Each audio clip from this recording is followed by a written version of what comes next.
Saudações a todas e a todos desse nosso ecossistema. Sejam muito bem-vindas e bem-vindos ao nosso canal Ecoteologia Decolonial.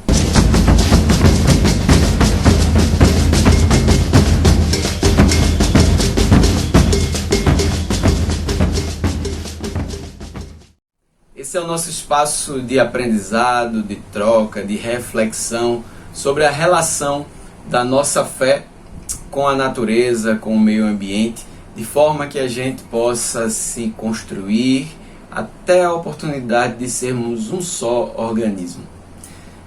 Nós estamos voltando com a série de estudos O Que da Ecoteologia, né?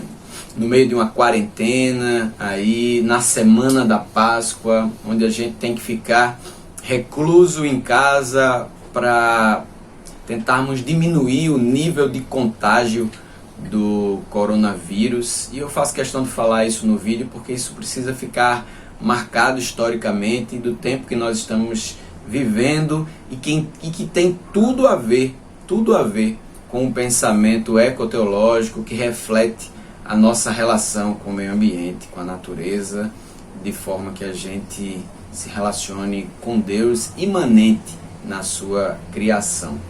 A gente vem hoje para o nosso quarto episódio dessa nossa série de vídeos sobre o que da ecoteologia. E a gente vai dar andamento hoje com o episódio falando de encarnação.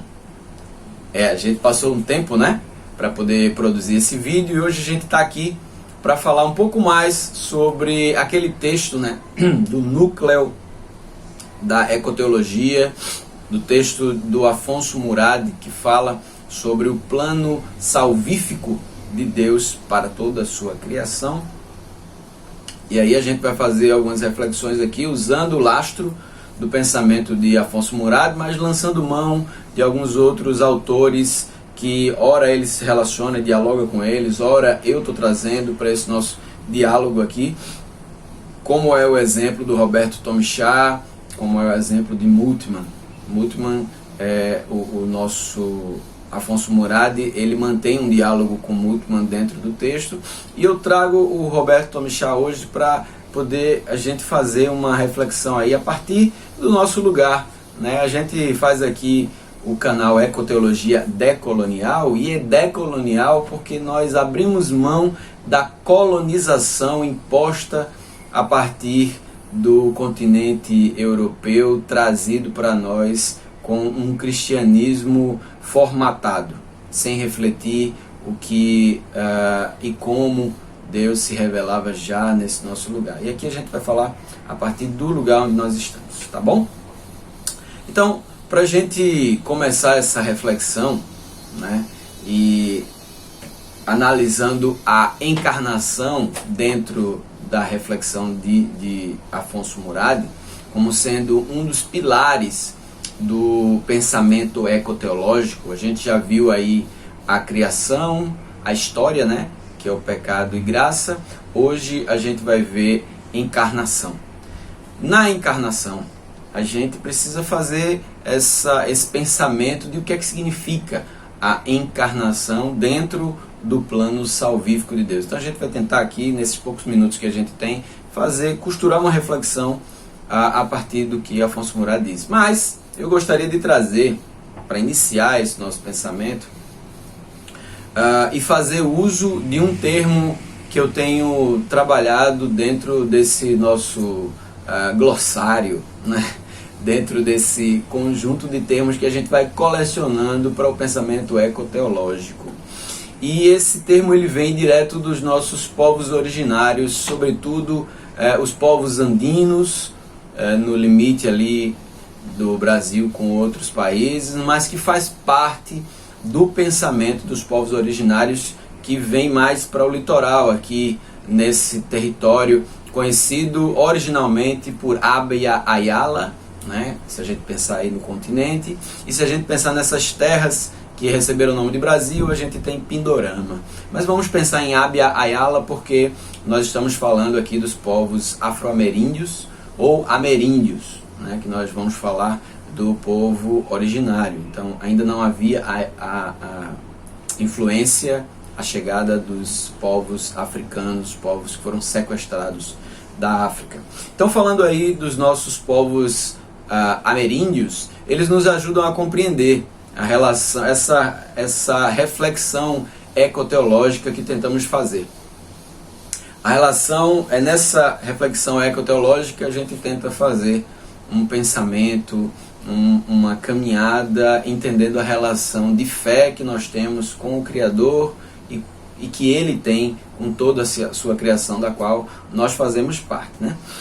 E como fazer essa referência, se não trazer à tona um termo que a gente usa muito, eu particularmente gosto muito de usar, porque ele talvez seja o termo aqui na Afro-Ameríndia, ou na Ameríndia, que nos aproxime do que é dito pela revelação de Deus na palavra como sendo o reino de Deus. E esse termo é o bem viver. Bem viver conhecido na nossa língua, mas que a gente também pode trazer da língua dos Quechua, sendo Sumaj Causai, ou em Aimara, Soma Guamanha. Então, esses dois nomes, né, às vezes complicados para a gente falar, se referem ao bem viver, que a gente tem entendido ao longo do tempo, né?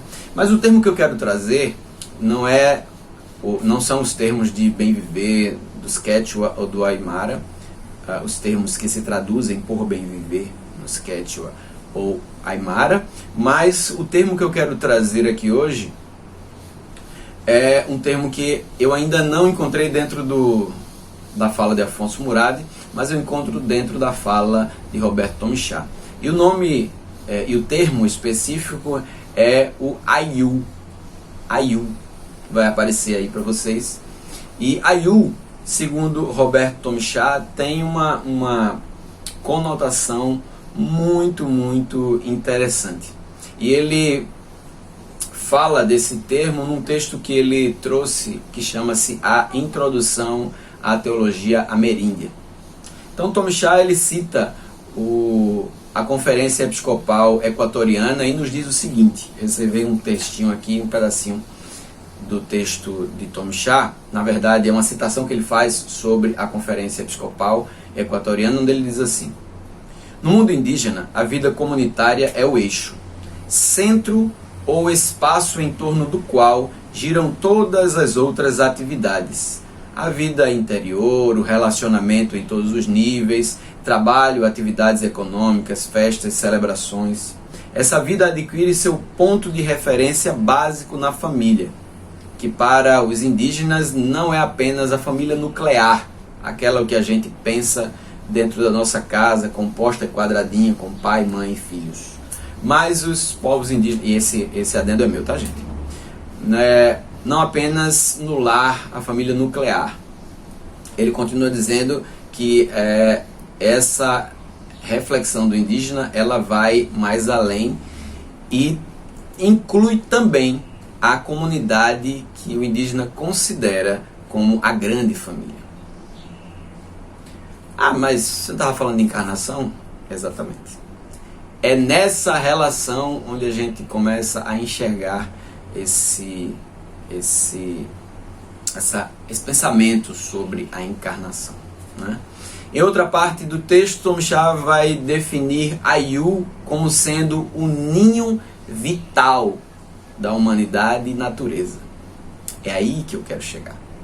É aqui que eu gostaria de fazer uma conexão, de fazer ligação, me detendo à fala de Afonso Murad, quando ele diz que a experiência salvífica ganha densidade na encarnação do Filho de Deus. E aí ele cita o texto de João, capítulo 1, verso 14, que diz que o Verbo habitou entre nós e vimos a sua glória. Olhando para o Ayu como sendo esse ninho vital, esse lugar onde a vida brota e se desenvolve, nós podemos entender que nesse ninho vital, a vida ela acontece relacional. Por isso eu trouxe a reflexão de como os povos indígenas olham para a comunidade, né?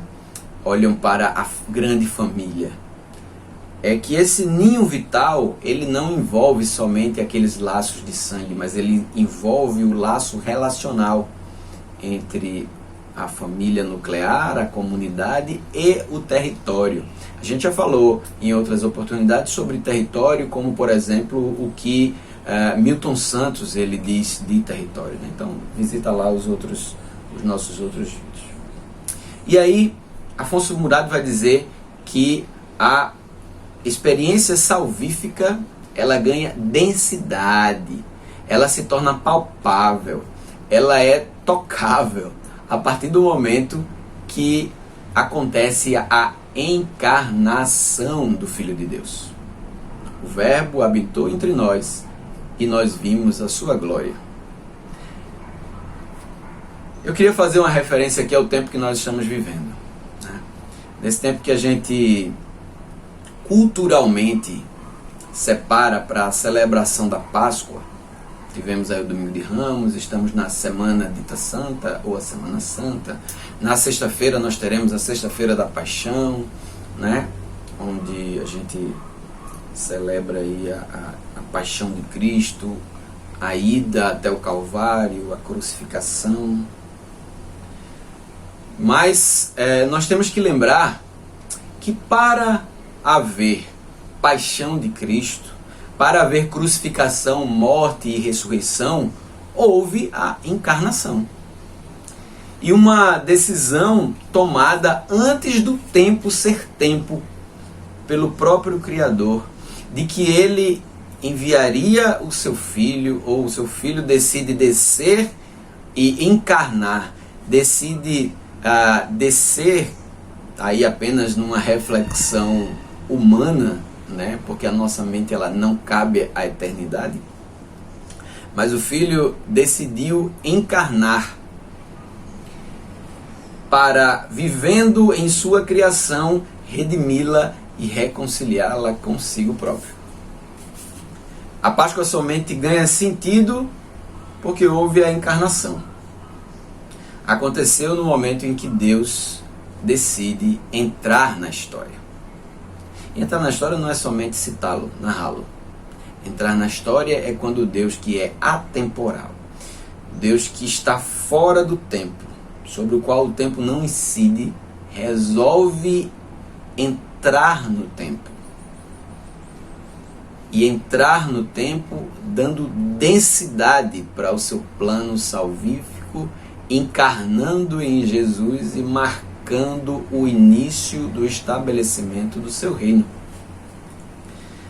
Murad cita o capítulo 1 de Colossenses, nos versos de 15 a 18, e ele faz a gente perceber que Jesus ele é o primogênito, ele é o primeiro membro da humanidade nova, ou da nova humanidade, ou da nova criação. E eu me arriscaria a fazer uma contribuição aqui, completando a fala de Murad, a partir do pensamento que nós já construímos em vídeos passados. Eu vou colocar o card aqui do vídeo que nós fizemos com o professor Timóteo Carriker, falando aí sobre a aliança de Deus. E aí, nesse vídeo, Timóteo nos chama a atenção para o termo que é utilizado no grego quando se quer escrever criação ou criatura. E é o mesmo termo, que é ktisis. E a gente já viu isso aqui, né? Então, quando Paulo usa o termo ktisis em Colossenses 1, ele faz com que a gente reflita sobre essa criação que tem início, meio e fim em Jesus. E a gente observa a importância da encarnação nesse processo.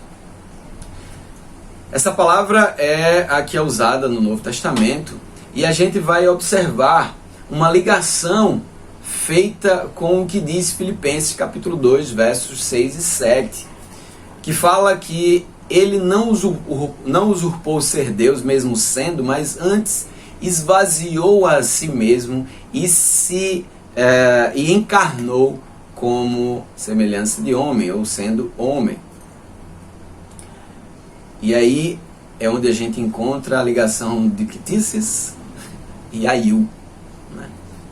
Deus, ele se anula, ele se esvazia para encarnar no Aiu, no ninho de vida, que a gente chama de criação, natureza, biosfera. Jesus resolve abrir mão de toda a sua glória e encarna, inaugurando ali o tempo da nova Quitícias, da nova criação. E nesse processo a gente tem que entender como olhar para o termo encarnação. A encarnação de Jesus nos leva a pensar nesse processo, mas nos leva a pensar também sobre o modus operandi que nós utilizamos para falar desse reino, né? Atender a sua orientação de ir por todo mundo, né? Ou de indo por todo mundo pregar o evangelho, né? A gente acha que a gente tem que agir num processo proselitista em que nós alteramos a religião do outro, em que nós alteramos a espiritualidade do outro, mas esse papel não é nosso. Esse papel não é nosso. O papel orientado pelo mestre foi pregar indo.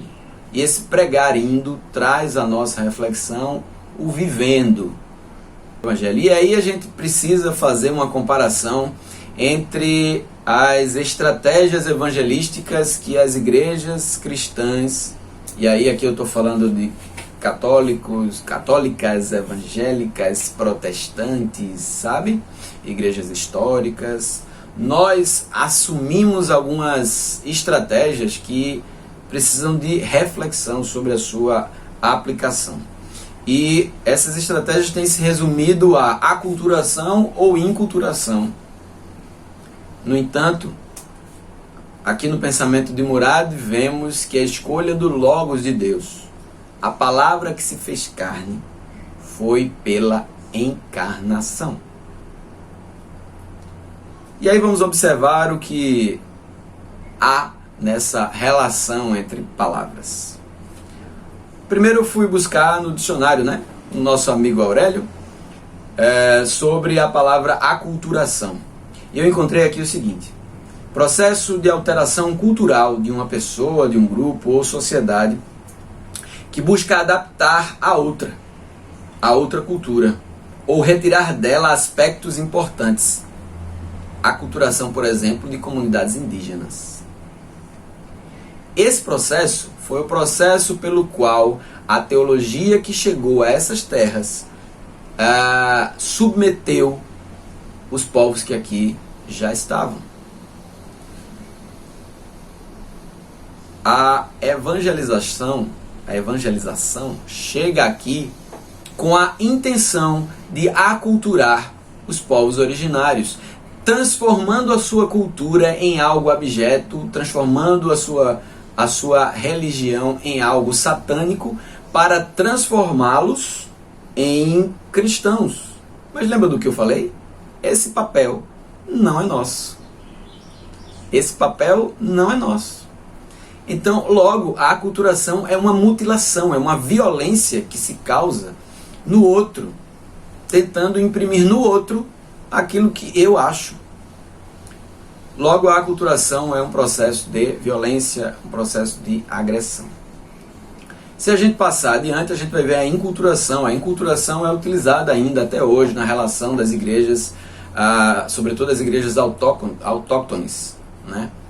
Quando se relacionam com os povos indígenas, e ela se estabelece numa relação de muita harmonia, inclusive. E a inculturação ela é o seguinte: a aquisição gradual de preceitos, dos hábitos, das normas e das características de uma cultura ou de um grupo por outra, cultura ou pessoa, religião, a adaptação da liturgia cristã para ser divulgada ou entendida por não cristãos. Onde é que a gente vê isso? É quando o rito do culto, da missa, ele acolhe algumas posturas dos povos indígenas, né? E aí passa a liturgia a desenvolver alguns pontos que são de origem daquela cultura. E como a gente está falando dos povos indígenas, vamos falar da cultura indígena.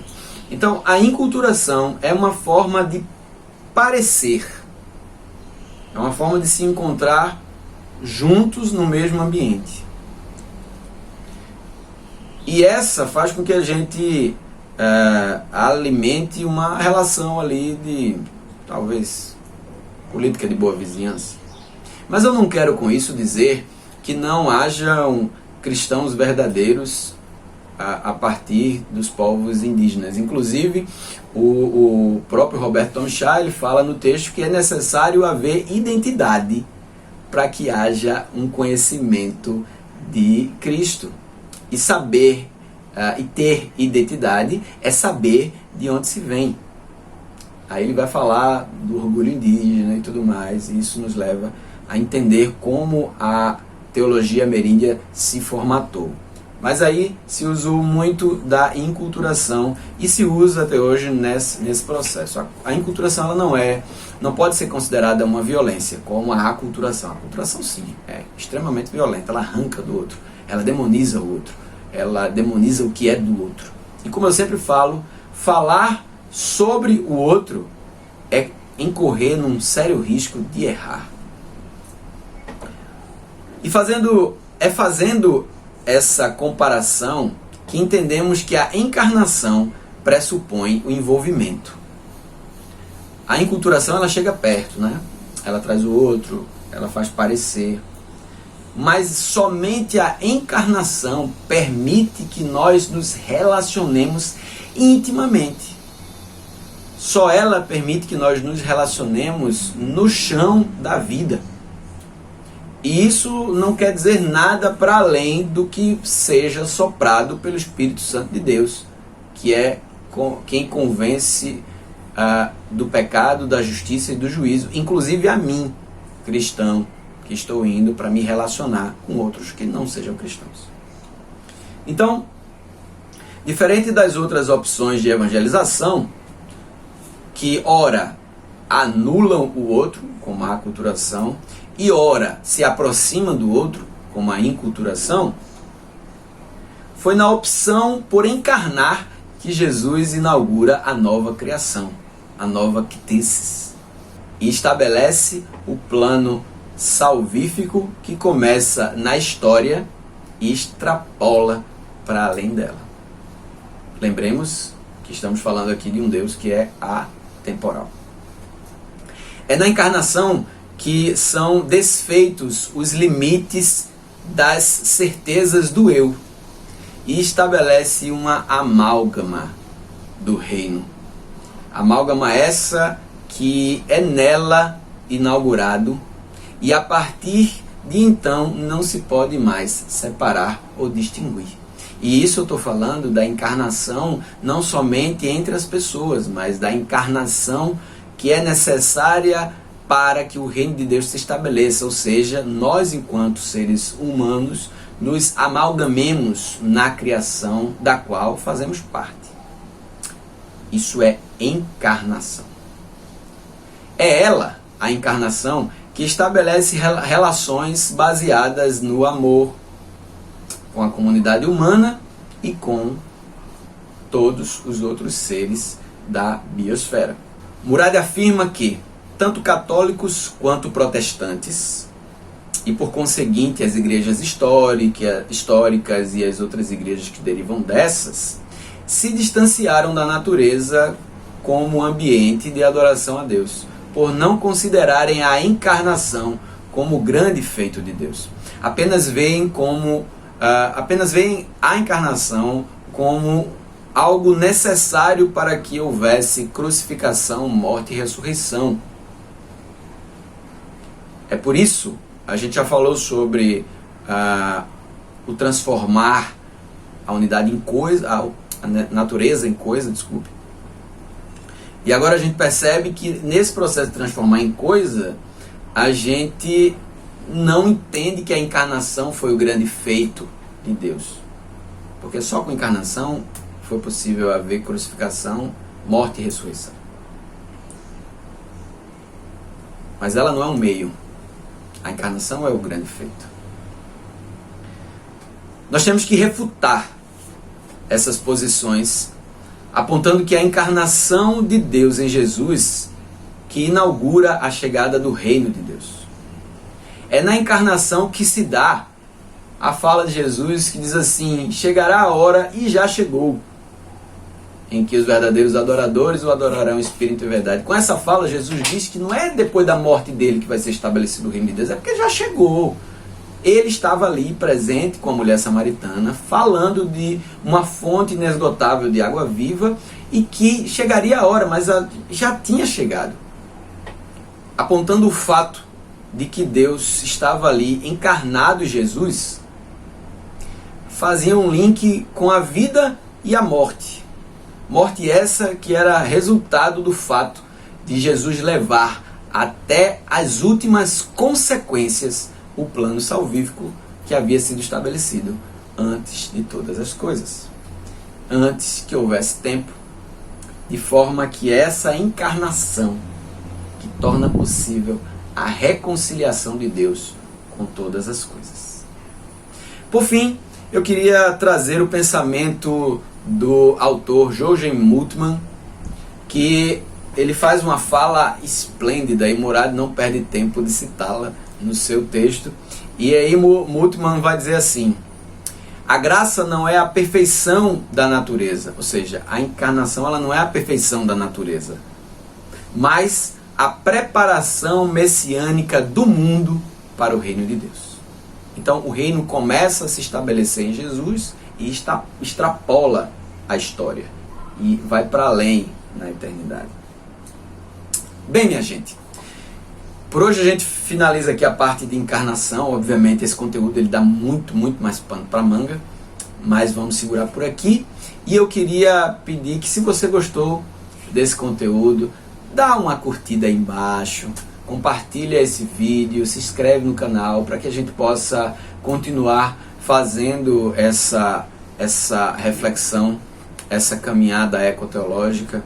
E vamos seguir a partir de amanhã aí de novo com as nossas reflexões na quarentena, enquanto a gente não chega ao final desse processo tão duro que está sendo nos afastarmos das pessoas que a gente ama, mas isso tem sido um ato de amor para que essa doença não dizime as nossas vidas, tá bem? Então que Deus ele chegue até você através de Ruá, que é a brisa que vem dos mares, do leito dos rios, dos campos, das florestas, com a qual é possível que os passarinhos voem e as flores possam perfumar. Que Deus te bendiga.